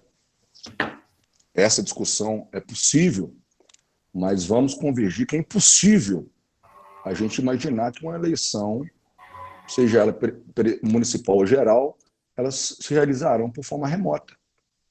Principalmente a eleição municipal. Imagina, a gente vai proibir as pessoas de se reunirem para discutir as questões da localidade, a gente mitigaria o acesso de grande parte da população no processo eleitoral. Ainda há um número significativo de pessoas no Brasil que não têm acesso à internet, não tem essa oportunidade que nós estamos tendo aqui de conversar, de debater, de trocar ideias. Imagina para o candidato que tem que expor suas ideias, suas propostas, seus ideais, sua plataforma de atuação, seja ela legislativa ou seja ela o plano de governo do executivo, a gente estaria ferindo de morte o que nós conversamos agora, que é importantíssimo para uma democracia, que é o voto. Então, é impossível imaginar uma eleição acontecer de forma remota. Então, as convenções nem acho que é tanto impeditivo de ser feito de forma remota. Se a gente tiver na situação que estamos da pandemia, as aglomerações serão ainda vedadas pelas autoridades. Por isso, não terão as convenções. Então, essa discussão de quando adiar as eleições, eu posso afirmar aqui, com muita tranquilidade, ela se dará em junho. Se é no início de junho, se é meados de junho, final de junho, eu não sei falar a data, mas em junho, essa discussão se dará em meados de junho, ouvido o Poder Judiciário, o TSE, alicerçado por informações das autoridades de saúde e definidas que é o local adequado pelo Congresso Nacional, a Câmara dos Deputados e o Senado. Vou fazer aqui um parêntese referente à emenda constitucional. Vocês sabem disso, mas é importante lembrar que a emenda constitucional, a iniciativa é do próprio Legislativo, sem precisar de sanção do Executivo. a Constituição ela tem um quórum maior para ser votada, um quórum de 3/5, votado em 2 turnos em cada casa legislativa. Nós temos no nosso país o sistema bicameral, o legislativo é bicameral, Câmara e Senado. Então, é 3/5 dos votos dos deputados votado 2 vezes e 3/5 dos votos dos senadores votado 2 vezes. E aí o próprio presidente do Congresso promulga a emenda constitucional. Então, a discussão se dará em junho, com certeza. Obrigada. Já anotei aqui, ó, junho. Aguardar até junho. Me cobre. Vamos ver se a gente vai ter vida até junho. O Matheus, ele fez, inclusive, um comentário que casa com o que você falou aí no final, que ele acha que não deve ter as eleições, porque se continuar o pico, né, a gente está indo não, o pico é abril, não, o pico é maio, não, o pico é junho. A gente tem o risco das aglomerações. Como fazer campanha eleitoral em tempos de isolamento? Impossível, né? Pois é. Matheus, obrigado aí pela observação. O pico é março, o pico é abril, o pico é maio. O pico já mudou algumas vezes, né, Matheus? As autoridades estão ainda imprecisas para definir quando é o pico. Eu vi alguns estudos, até inicialmente falei que queria fazer, que eu tenho uma vontade enorme, muito vigorante em mim que fazer esse congresso, agora seja ele fisicamente ou virtualmente, se Deus quiser, nós vamos realizar. Então comecei a estudar e subsidiar de várias informações do mundo inteiro. Existe um estudo de várias coisas que eu vejo, eu tenho um grupo que eu recebo periódicos, que eu recebo mais de 50 periódicos por dia, seja ele jornais da Itália, Corriere della Sera, eu leio todo dia, jornais de Portugal, enfim. Então eu já vim acompanhando disso até antes da pandemia chegar no Brasil. Então esse estudo, ele é muito assertivo na questão do prognóstico, das projeções das autoridades, o que acontece na realidade. Então, é título exemplar, tá? É decorativo. Na Alemanha, o pico, a pandemia ia ser, a curva ia ser achatada em 3 de abril. Aconteceu em 3 de abril. Ia acontecer na Espanha, dia 2 de maio. Aconteceu dia 2 de maio. Esse estudo nos diz que o achatamento da curva no Brasil, em 97%, se dará no início de junho. 97%. O 100% é só em agosto. Vou voltar à realidade local. As autoridades do Brasil já falaram que o pico seria em maio. O próprio ex-ministro da Saúde, Luiz Henrique Mandetta, falou que o pico seria entre março e abril. Depois passou para abril e maio. Ele falou 2 vezes. Outras autoridades falando, e agora já estão falando do pico em maio e junho, infelizmente. Então, as autoridades ainda estão perdidas como uma coisa nova, não estão sabendo lidar ainda, e o Brasil ainda teve a chance de estudar a doença, porque teve relatos de outros países, teve o que aconteceu nos outros países, mas ainda tem certo quando é o pico. Eu não sei, pelo tudo que eu já li, não sei quando é o pico. O que eu sei é o seguinte: existe o epicentro da doença no Brasil, que é São Paulo. Existe um estado colapsado de saúde, que é Manaus. O próximo será Santa Catarina. Existe um grande número de infectados e mortos no Ceará. E agora temos o lockdown. É importante falar isso, lockdown lá no Maranhão. E sugestão agora de lockdown no Pará, salvo engano, não sei se já determinou, enfim. O que é mais interessante, como a pandemia impactou no processo eleitoral. Só conta para o pessoal o que é essa medida. Tem alguns alunos do primeiro período. Eu vou falar. O que é? Olha para você ver como é interessante. Como tem impactado a pandemia no processo eleitoral e, às vezes, até no processo político como um todo. O governador do Maranhão, ele é um jurista muito capacitado. Para quem não conhece, ele era juiz federal, chama Flávio Dino. Ele foi presidente da AJUF, da Associação dos Juízes Federais. Ele é o governador do Maranhão, está no segundo mandato. Todos nós sabemos que, inclusive por decisão do STF, o Supremo Tribunal Federal decidiu em votação quem são os entes federativos responsáveis para determinar o isolamento. É o governo federal ou os estados e municípios? Nessa decisão, o Supremo, por 11-0, decidiu que os estados e municípios eram responsáveis para determinar o isolamento social. Fica em casa, fica em casa, fica em casa. O prefeito fala, fica em casa. O presidente fala, pode ficar na rua. O prefeito pode falar, fica em casa.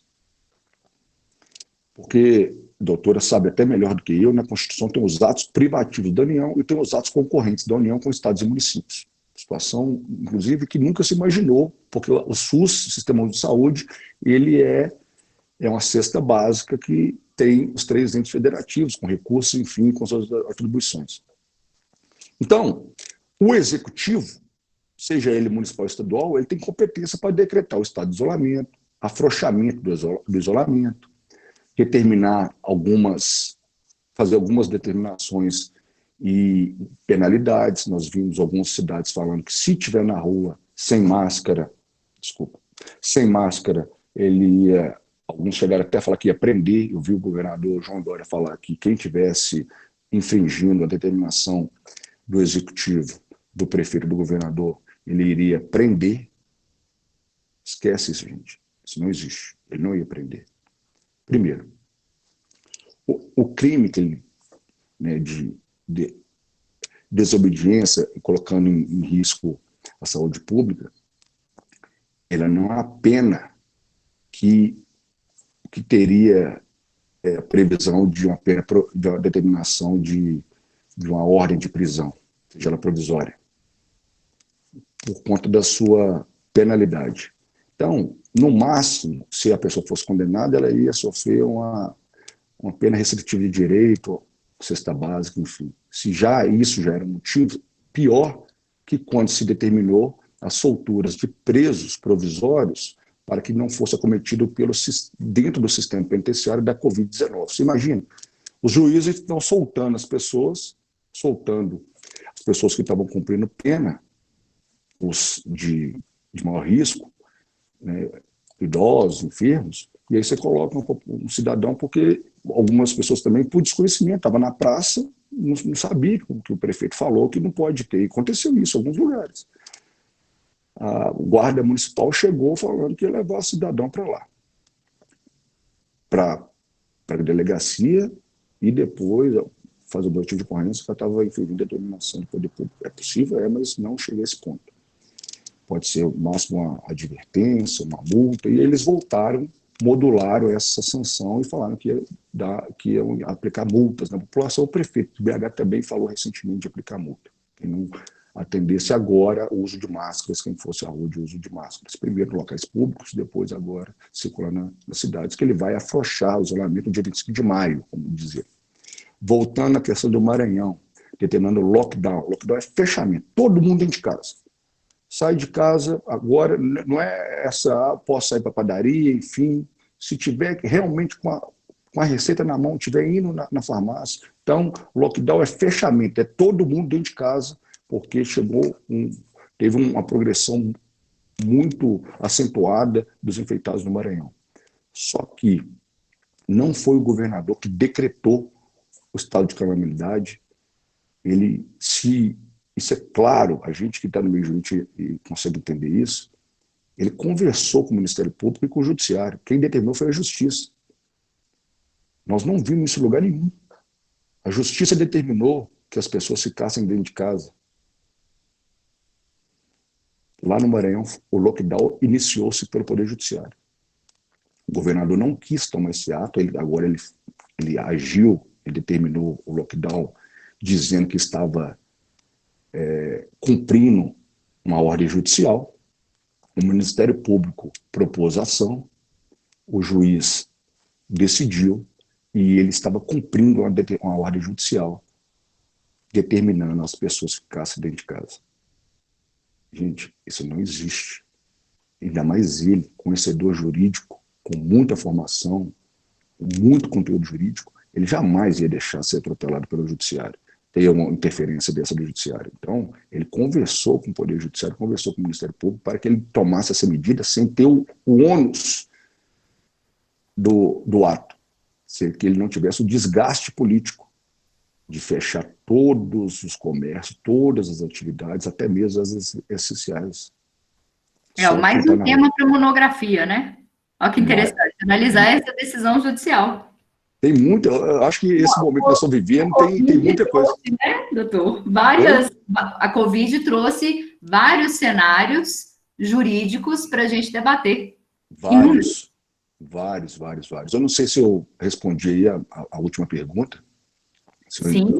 Sim, respondeu. A Maria Helena, ela fez uma pergunta sobre... Deixa eu pegar aqui. Só um minutinho, cadê? Só achar aqui.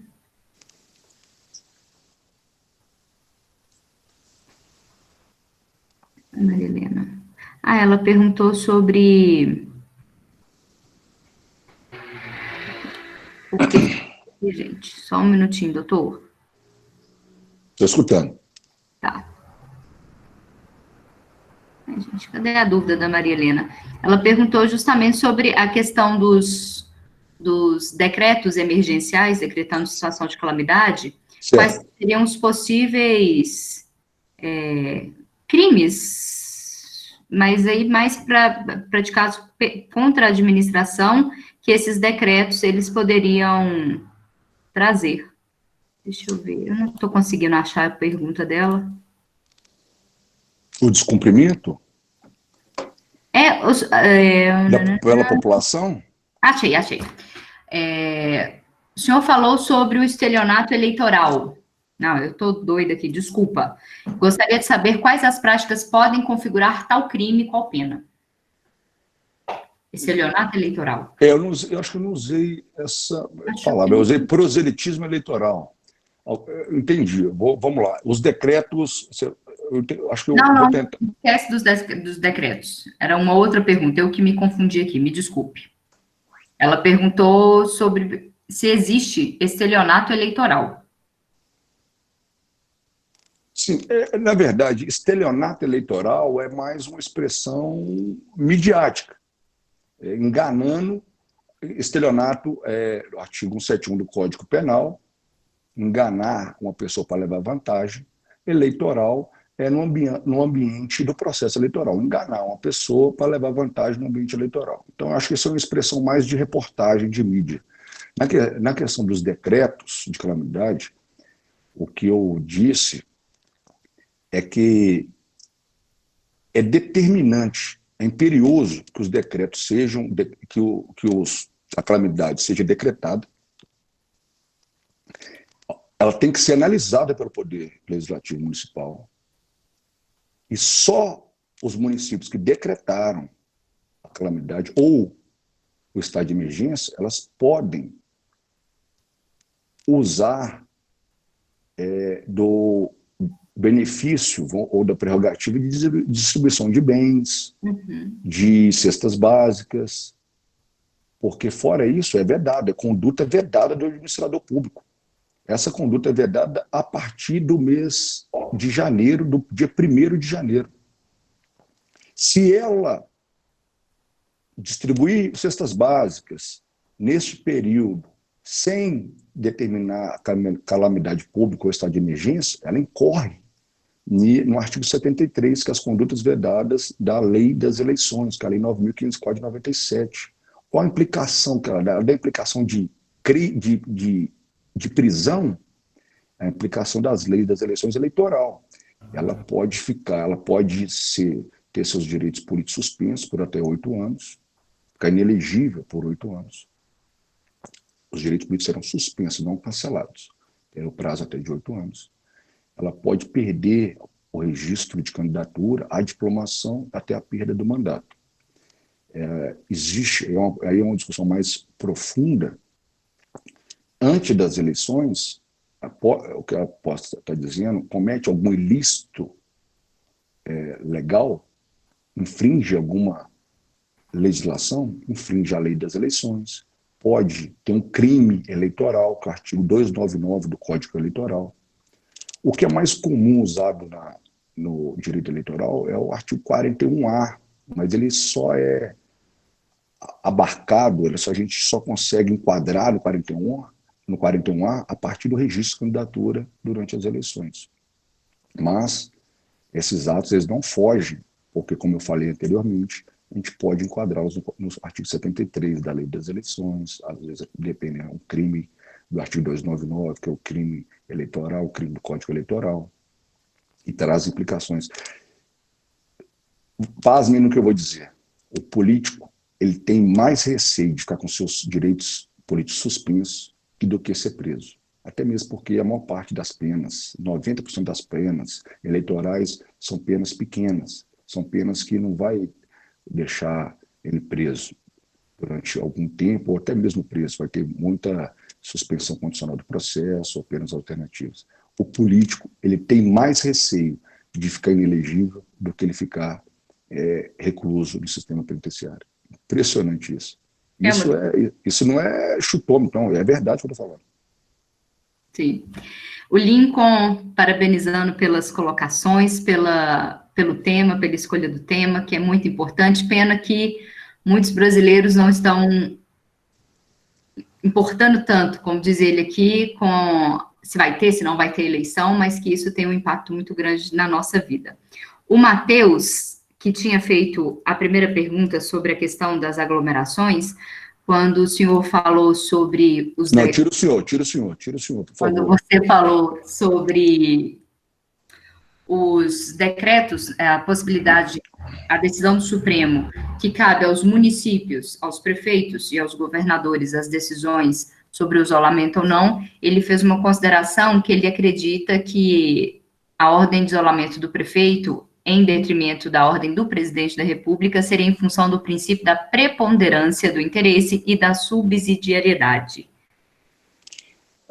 Preponderância eu falei sobre isso recentemente. Aí é um conflito de normas, do direito de ir e vir, do direito constitucional de ir e vir com a saúde pública. Então, a preponderância da saúde pública em face do direito particular de ir e vir. O que o Supremo entendo que o Supremo quis dar uma resposta, uma sinalização que o Supremo quis dar, é que a saúde, o interesse coletivo, que a saúde interessa a coletividade, ela sobrepõe ao interesse individual, mesmo que constitucional, de transitar, de ir e vir, de se deslocar no horário que quiser e da maneira que quiser, quando lhe convier.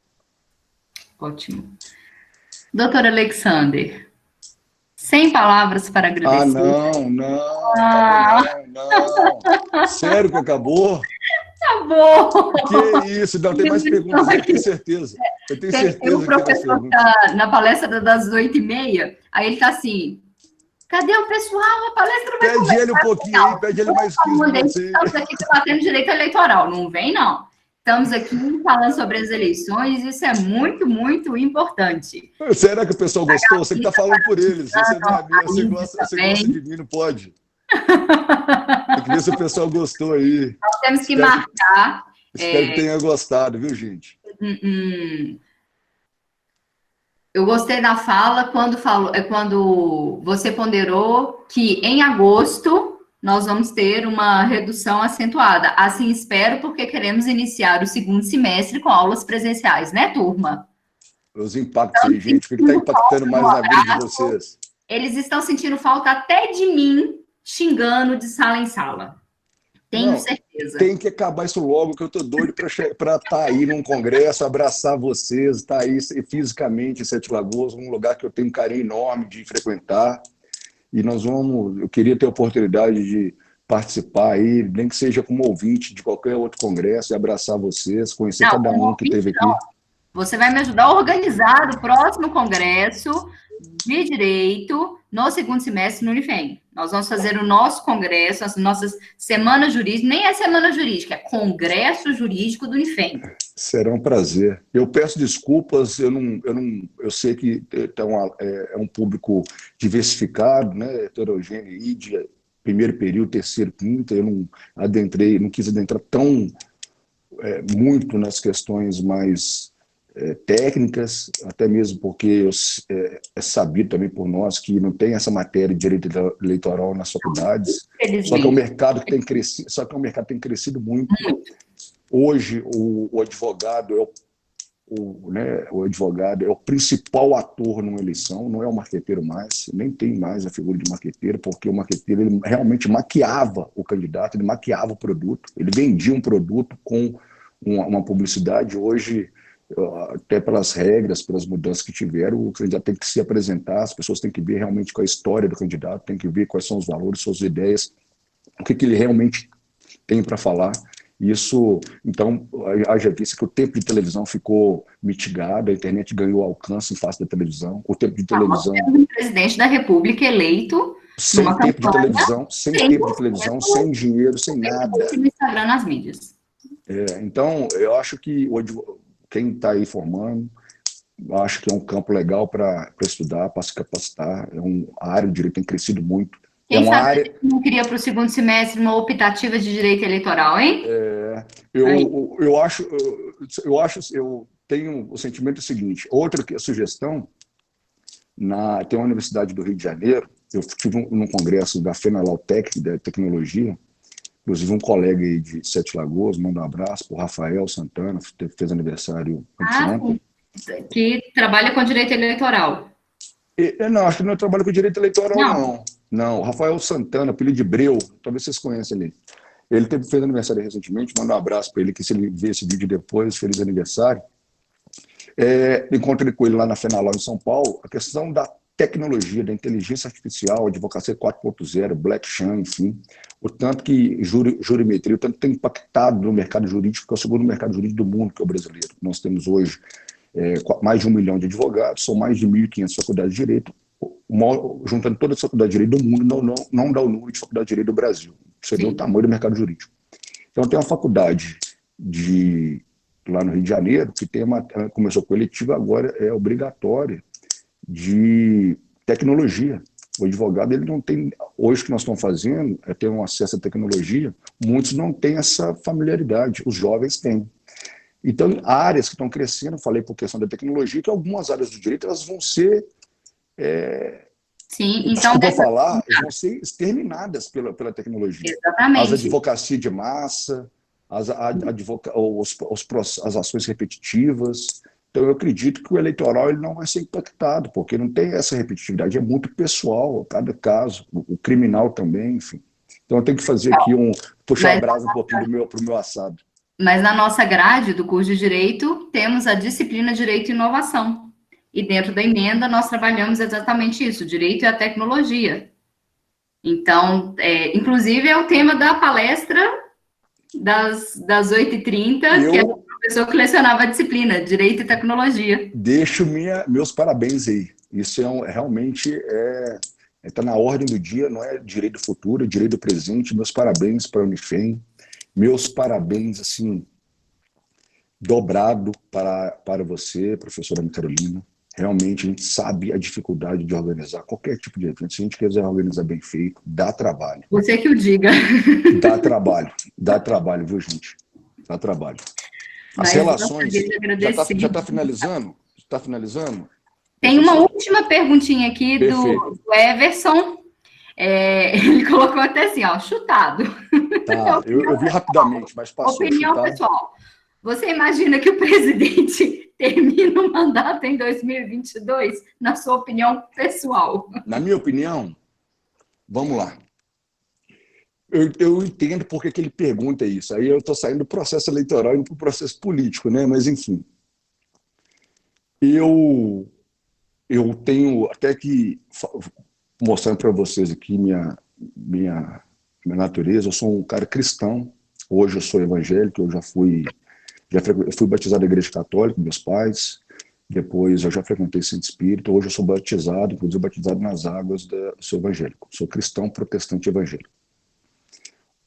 O grupo conservador, não estou falando de mim, mas o grupo conservador, ele fez um movimento, ele fez uma escolha, a centro-direita e a de extrema-direita fez um movimento para mudar a condução do país. O país estava conduzido pela esquerda. É importante dizer, não é só o país, é no mundo. A política, ela é pendular. A direita ascende o poder durante um tempo e pode ter certeza que a esquerda vai voltar durante um tempo e depois vai voltar à direita. Isso aconteceu no movimento no mundo. O movimento do Bolsonaro ser eleito presidente da República não foi um movimento que aconteceu só no Brasil, foi um movimento no mundo político. O Trump ganhou a eleição nos Estados Unidos, o Benjamin Netanyahu no Israel, o presidente francês, né, a primeira-ministra alemã, enfim, Boris Johnson, primeiro-ministro da Inglaterra, ganhou a eleição com a plataforma do Brexit, de sair da União Europeia. Enfim, até os países aqui da América do Sul, Uruguai, enfim, o único que ganhou recente foi a Argentina, o candidato apoiado pela ex-presidente, ex-esposa do Néstor Kirchner, que tem um movimento kirchnerismo, que é a Cristina Kirchner. Então, o Brasil ele se instalou em dois grandes, hoje, espectros políticos, o lulopetismo e o bolsonarismo. Eu acho que o bolsonarismo ele reúne um mínimo de condição de apoio político na sociedade ainda. Ele reúne, no mínimo, 20%. O Bolsonaro ele tem o maior número de pedidos de impeachment na Câmara dos Deputados. Ele tem 25 pedidos de impeachment. Nunca nenhum presidente teve tanto pedido de impeachment. Todos eles. Mas isso é sério. O impeachment ele é muito agressivo para a instabilidade política do país. E essa instabilidade política ela traz consequências a outras instabilidades, principalmente econômica. Então, a Dilma, quando ela foi impeachmentada, existiu um tremor no ambiente político, mas também existiu um tremor na economia. Bolsa de valores, dólar, enfim. Vou ser breve para o professor entrar na sala. Então, de 88 para cá, todos os presidentes eleitos teve pedido de impeachment. Todos. Às vezes de maneira um pouco mais embasada, outros só por ser oposição. Nós tivemos, dos 4 presidentes eleitos, 2 impeachmentados. Isso é muito grave. Isso tem que ser, realmente, é um outro tema para outro debate e para outra discussão, sobre o presidencialismo e da forma que existiu de coalizão. O presidencialismo está se vigorando no nosso país. A primeira eleição direta foi em 90, 89, tomado posse em 90, Fernando Collor de Mello, foi impeachmentado em 92. Foi eleito em 94, Fernando Henrique Cardoso, em 98 também, as 2 eleições do primeiro turno. Depois teve o Lula, eleito em 2002 e 2006, a Dilma em 2010, 2014, e ela também foi impeachmentada. Dos 4 últimos presidentes, 2 sofreram o afastamento, o impeachment, o crime de responsabilidade, instaurado na Câmara e julgado pelo Senado. Então, o Bolsonaro, ele incorre algum crime de responsabilidade? Essa pergunta, ele vai terminar o mandato, ele precisa estar incorrendo em crime de responsabilidade. Então, ele tem que reunir duas características, dois aspectos. Incorrer em crime de responsabilidade e não ter base de sustentação política. Isso já está claro que a questão de impeachment ou não é só se incorrer o crime de responsabilidade. É se reúne as mesmas condições de governar o país. A Dilma poderia ser um mínimo de crime de responsabilidade. Às vezes outros presidentes tiveram maior ou mais acentuado o chamado crime de responsabilidade, mas tinha uma aprovação mais alta. O Lula, na época do mensalão, ele ainda tinha uma aprovação altíssima. Ele tinha muito mais chances de ser enquadrado no crime de responsabilidade que a Dilma por conta das pedaladas fiscais. Só que a Dilma baixou de 10%, ela não tinha 8% de aprovação. Como ela não tinha 8% de aprovação, as forças políticas viram que ela não tinha condições de governar e aí instauraram o processo de impeachment. Se ela tivesse 20%, com certeza que eu estou dizendo, ela poderia, as pedaladas fiscais, do mesmo jeito, ela não seria impeachmentada. Ela teria um mínimo de base na sociedade, de aceitação da sociedade, de apoio popular, e com isso se refletia na Câmara dos Deputados e no Congresso. O Bolsonaro ainda tem isso. Ele tem ainda uma parte considerável do eleitorado, que é mesmo para o eleitorado o que ele fala, Então, os atos dele, os arrobos, ele fala para o eleitorado dele que votou nele. O Bolsonaro é isso. O Bolsonaro já era doidão do jeito que ele é, malgrado falando, não estou criticando o presidente, não estou criticando nenhum, eu não faço isso, não é do meu estilo, criticar nenhum parlamentar, nenhuma força política, ainda mais em ambiente acadêmico. Então, ele é isso, ele é um cara que o pessoal fala, será que ninguém fala com ele, não escuta? Ele é isso, ele no parlamento ele era deputado há 27 anos, ele era assim, vocês vão lembrar, se vocês puxarem a vida anterior, ele era assim, então não é surpresa, a surpresa é que agora ele está investido no cargo de presidente da República, ele tem que entender que ele está investido no cargo de presidente da República, mas qual o crime de responsabilidade ele cometeu? Será que ele cometeu algum crime de responsabilidade? Ele foi acenar para um manifestante, para um apoio, né? Um grupo que o apoia, e aí esse grupo falou em fechamento do Congresso e fechamento do Supremo, e isso é atentar contra a Constituição, e atentar contra a Constituição é cometer crime de responsabilidade. Ele mesmo se pronunciou. Eu falei para fechar? Então, esse é o jogo, né? Ele acena, enfim, aí tem o jogo da política, o jogo do poder, ele é muito perverso, ele é muito cruel. Do mesmo jeito que ele pressiona de um lado, você pode ter certeza que o Legislativo pressiona de outro lado, o Judiciário pressiona de outro lado. Infelizmente, não é isso. O artigo 2º da Constituição fala que os poderes têm que ser independentes e harmônicos. E mais ainda nesse momento gravíssimo que nós estamos enfrentando, que o maior prejudicado de todos somos nós, cidadãos, que precisamos ter saúde, precisamos ter nossa vida de volta, precisamos ter nosso trabalho, nosso estudo, nosso convívio social, o emprego garantido, a sala de aula pronta para nos receber, enfim. Infelizmente, as autoridades não estão tendo responsabilidade para fazer as discussões nos momentos adequados. O momento hoje, acho que não é adequado o momento para ter guerra política, disputa política e proselitismo político e colocar interesses particulares, interesses partidários, interesses eleitorais à frente do interesse da população, à frente do interesse da saúde, à frente do interesse maior que a vida. Quando eu falei um pouco do meu pai na guerra, meu irmão mais velho, ele falou comigo, né? Meu pai falou isso, eu até perguntei para ele. Então, meu pai foi para a guerra. Acho que é muito louvável a pessoa ir para a guerra, defender seu país, defender seu povo, colocando a sua própria vida em risco. Será que quantos hoje fariam isso? Enfim, ele falava para os seus liderados, o primeiro ponto, a primeira missão era mantenha-se vivo. Antes de qualquer coisa, você tem que se manter vivo. Hoje o que nós estamos querendo é isso. Nós temos que nos manter vivos, com saúde, com emprego, com renda, com oportunidade de estudar, com oportunidade de trabalhar. É isso que nós estamos querendo. Que aula! Que aula! Para a gente poder encerrar, o Renato Silva falou que teve a oportunidade de presenciar a palestra do senhor Alexander Barroso no Congresso da OAB no ano passado. E, mais uma vez, tendo a oportunidade de presenciar um pouco mais do aprendizado com o mesmo por meio do Congresso do Unifem. Parabéns pelos ensinamentos passados na noite de hoje, professor. Qual que é o nome dele? E agradece, é o Renato... Renato, gentileza sua, não foi nem o...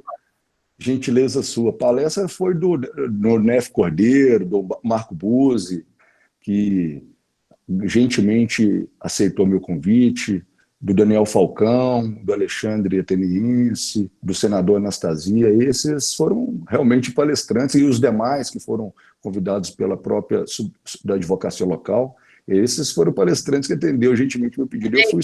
Eu fiz só uma abertura, uma breve abertura. De fato, hoje fomos brindados com uma excelente aula, excelentes, mas mais que isso, excelentes colocações sobre o momento que estamos vivendo, que ele perpassa tudo isso, não só o processo eleitoral, mas a questão econômica, a questão social, a questão afetiva, tudo está em jogo, né? É um divisor de águas.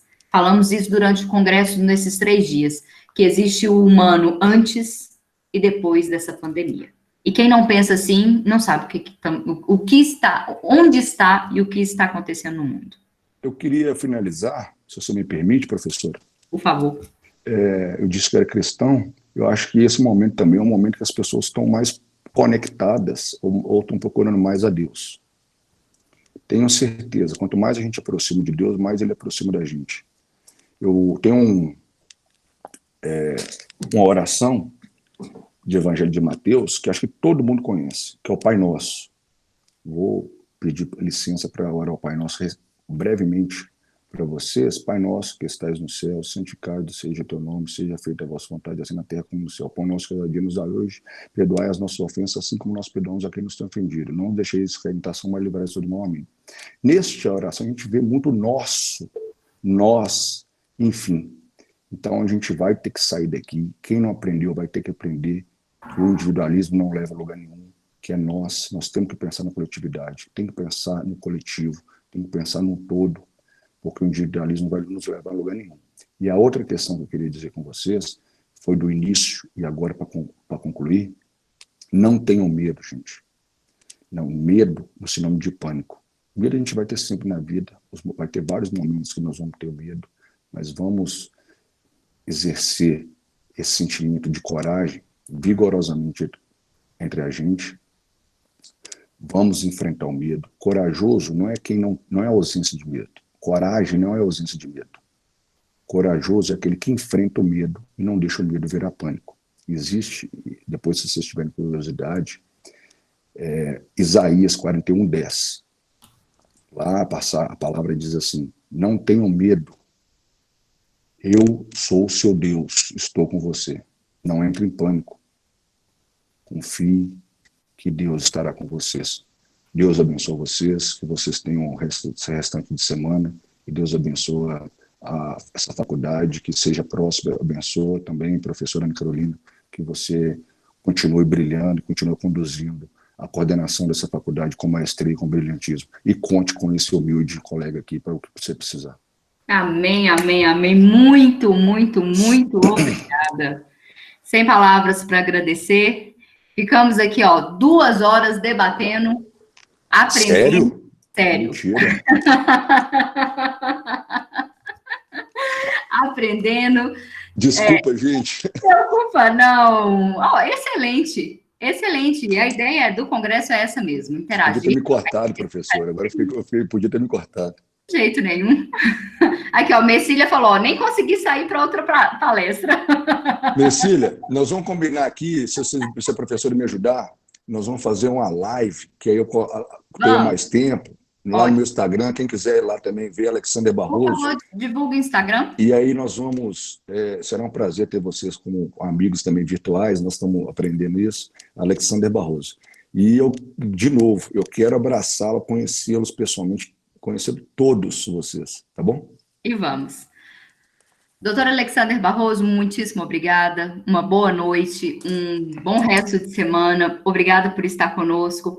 Aos nossos alunos que ficaram aqui até o final, muito obrigada, desejo a todos uma ótima semana, lembrando todo mundo que amanhã tem aula, né? Nosso congresso encerra hoje, e amanhã tem aula, tá bom? Amanhã e sexta. Doutor, muito obrigada, uma boa noite, um beijo, fica com Deus. Obrigada, viu? Namastê. Namastê. Sem tocar, né? Namastê. Não pode tocar na mão.